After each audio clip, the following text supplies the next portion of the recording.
ibadah itu mudah dan nikmat. Puasa itu bukan sesuatu beban, tetapi dia sebuah ibadah yang indah, yang nikmat. Sampai Abu Darda radhiyallahu anhu berkata, kalau bukan karena 3 hal, maka aku tidak ingin hidup sesaat pun di muka bumi ini. Lalu beliau sebutkan yang paling pertama sekali adalah menikmati haus dan laparnya di siang hari Ramadan. Karena dinikmati itu sebagai ibadah. Kemudian nikmatnya meninggalkan tidur di malam hari, ya. Ranjang pada saat malam hari karena sholat malam, dan juga berduduk sama orang-orang saleh. Tapi puasa ini kenikmatannya justru di situ. Jadi itu sangat bagus, dan orang yang terbiasa mengerjakan puasa sunnah, nanti puasa wajib jadi ringan buat dia. Orang biasa Senin Kamis, biasa puasa Iyamul Bid, begitu tiba Ramadan biasa aja bagi dia. Ini yang malas-malas puasa ini. Sepanjang tahun 11 bulan tidak pernah puasa, selalu kerjasama sama syaitan. Besok Senin kayaknya tidak usah puasa nih. Iya nggak usah puasa. Lalu syaitan buatin program tuh. Kan jam 7 pagi keluar rumah, nanti haus. Biasa minum teh panas di kantin. Biasa begini dan begitu. Akhirnya nggak puasa. Bukunya kosong terus dari amal itu. Yang harus dibangun dalam jiwa setiap muslim dan muslimah, ibadah itu mudah dan nikmat. Itu pondasinya. Sehingga tidak ada kejenuhan, tidak ada merasa malas, tidak ada merasa berat dengan ibadah. Yang biasa membuat kita jadi berat melakukan sebuah ibadah itu karena kita sudah membangun pondasinya, kayaknya berat nih puasa. Sebulan gak makan dan minum. Lalu kita terbawa dengan arus bisikan syaitan itu. Padahal tidak makan, tidak minum hanya dari pagi sampai maghrib saja. Dari maghrib sampai subuh makan sampai capek. Puasa sangat berhubungan dengan masalah kesehatan. Karena saya pernah berikan gambaran, badan kita ini ibarat mesin. Kalau mesin ini sudah rusak ini. Masuk panas, dingin, asam, manis, pedas. Bahkan kita tidak pandang. Ya. Kadang-kadang kita habis makan bakso panas, minumnya es setelah itu. Habis itu makan rujak yang pedas. Campur aduk semuanya. Ini kalau mesin rusak semua ini. Ya. Mesin mobil aja dengan kekuatan sekian banyak kuda, gitu kan diistilahkan, tetap butuh servis. Nah Ramadan itu setahun sekali dari 11 bulan kita pakai perut kita, tubuh kita ini diistirahatkan, diservis. Makanya kalau habis Idul Fitri biasanya makan sedikit aja udah kenyang. Seperti itu karena sudah sehat kembali. Ya. Maka jangan jadikan beban puasa itu. Itu yang saya ingin titik beratkan di awal. Pondasinya puasa dan ibadah yang lainnya semuanya nikmat dan mudah. Saya sudah sering bahasakan setiap kali antum mau melakukan satu perbuatan ibadah, cari tahu keutamaannya. Karena keutamaannya ini nanti akan mendorong kita untuk mau selalu semangat mengerjakan. Mau rajin sedekah, baca keutamaan sedekah. Mau rajin sholat malam, baca keutamaan sholat malam. Mau rajin bakti sama orang tua, baca keutamaannya. Semuanya. Bahkan keutamaan ini dianjurkan oleh para ulama diulang-ulangi. Karena kan ada sebuah hadis kita tersentuh justru setelah 7 kali dibaca, 10 kali dibaca. Wajar itu. Ya.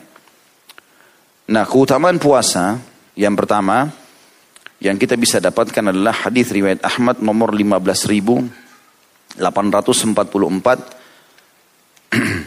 yang berbunyi kata Nabi SAW, as-siyamu junnatun minan nari ka junnati ahadikum minal qital.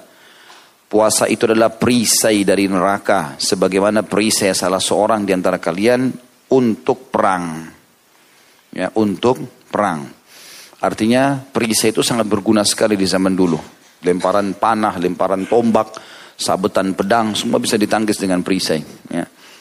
Maka berarti kita bisa menangkis ya, serangan neraka ini atau masuknya seseorang dalam neraka dengan puasa.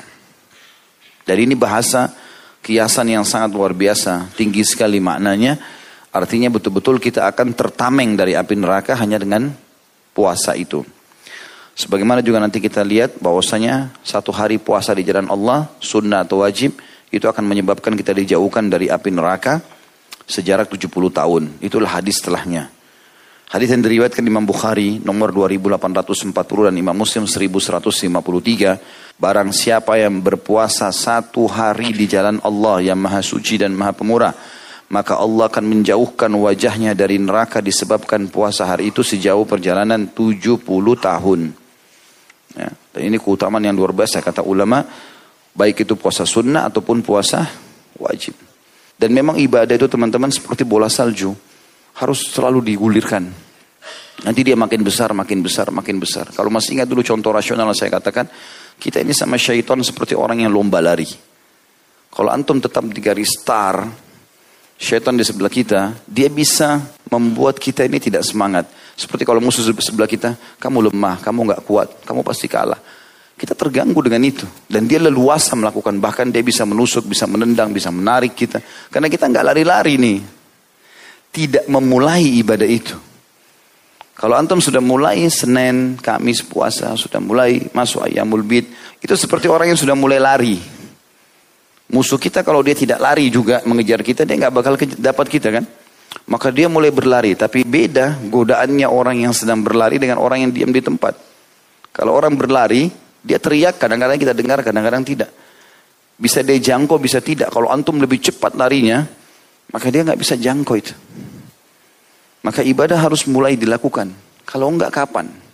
Kira-kira kapan antum memulai ini? Kalau bukan sekarang. Itu jadi sebuah poin penting. Mumpung masih muda, akhi dan ukhti. Mumpung masih sehat. Kecuali punya udzur syar'i berbeda. Ya. Kemudian juga yang ketiga adalah doa orang puasa diijabah. Apa yang dia sampaikan. Selama dia mulai menahan diri dari azan subuh sampai saat buka puasa. Di dalam hadis yang sahih riwayat Al-Hakim dan juga ini lafadznya Ibnu Majah riwayatkan di nomor 1753, kata baginda Nabi SAW, sesungguhnya orang yang berpuasa itu mempunyai doa yang tidak akan ditolak saat ia berbuka. Sampaikan hajat yang paling tinggi, yang paling dibutuhkan. Bahkan dalam sebuah hadis yang dihasankan oleh para ulama, sesungguhnya orang yang puasa itu diijabah doanya selama dia dalam puasanya itu. Jadi mulai pagi, subuh sampai maghrib. Jadi kita bisa bayangkan teman-teman, kalau misal ini contoh rasional, seseorang di antara kita dipanggil ke istana presiden kah atau ke mana tempat seorang yang punya kedudukan, kemudian dia mengatakan, kalau yang datang kepada saya di jam sekian, maka saya akan terima semua jadi tamu dan apa saja yang dia mau dikasih. Misal pembebasan tanah, jabatan, mungkin orang semua pada antri. Kalau perlu minuman makanannya dipegang. Atau pagi kalau dikasih syarat, boleh tapi nggak boleh makan, nggak boleh minum. Mungkin orang semua akan lakukan. Harus datang pakai baju hitam atau jas hitam, baju kemeja putih. Pasti dilakukan semua. Hanya karena salah satu hajat dunianya diterima. Orang puasa, akhi dan ukhti, pahalanya besar dan doanya mustajab. Langsung Allah SWT terima. Kalimat Nabi SAW tidak ditolak, artinya pasti diterima. Kemudian juga selanjutnya mereka akan mendapatkan satu kem istana di surga dikhususkan untuk orang puasa semuanya.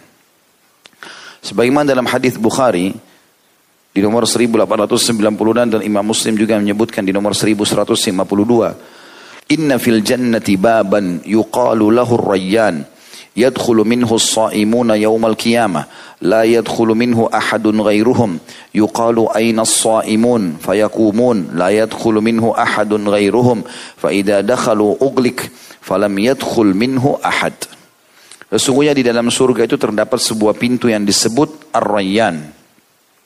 Orang-orang yang berpuasa masuk ke dalam surga pada hari kiamat melalui pintu itu dan tidak ada seorang pun selain mereka yang masuk melalui pintu tersebut. Ditanyakan di manakah orang-orang yang berpuasa, maksudnya rutin berpuasa. Kemudian mereka berdiri dan masuk melaluinya tanpa seorang pun selain mereka. Jika orang-orang yang berpuasa telah masuk, pintu tersebut ditutup sehingga tidak ada seorang pun selain mereka yang bisa masuk melaluinya. Kata ulama hadis yang dimaksud di sini adalah pintu-pintu surga sangat banyak, ada 8 pintu surga dalam hadis yang sahih dikatakan dan akan dipenuhi oleh manusia, gitu kan? Tapi ada satu pintu dikhususkan bagi orang yang rutin puasa. Sehingga tidak ada orang lain masuk di pintu itu. Karena pintu-pintu yang lain, orang semua bisa masuk. Di sini dikhususkan. Itu makna yang pertama. Makna yang kedua adalah, memang setiap muslim, ya, kalau dia mengerjakan semua jenis ibadah ini, maka dia bisa memiliki istana di setiap pintu gerbang itu. Kata Nabi SAW, nanti akan ada orang yang dipanggil dari pintu sholat, pintu jihad, pintu sedekah, ya, pintu puasa dan seterusnya. Ya, kata Abu Bakar, ya Rasulullah, apakah ada orang yang dipanggil dari semua pintu itu? Maksudnya dia punya istana di setiap pintu gerbang itu. Tentu ini akan lain bentuknya, fasilitasnya, yang ini juga lain, yang ini juga lain. Kata Nabi SAW, ada dan aku berharap kamu salah satunya. Karena semua jenis ibadah maksimal dikerjakan oleh Abu Bakar radhiyallahu anhu. Itu yang dimaksud di sini.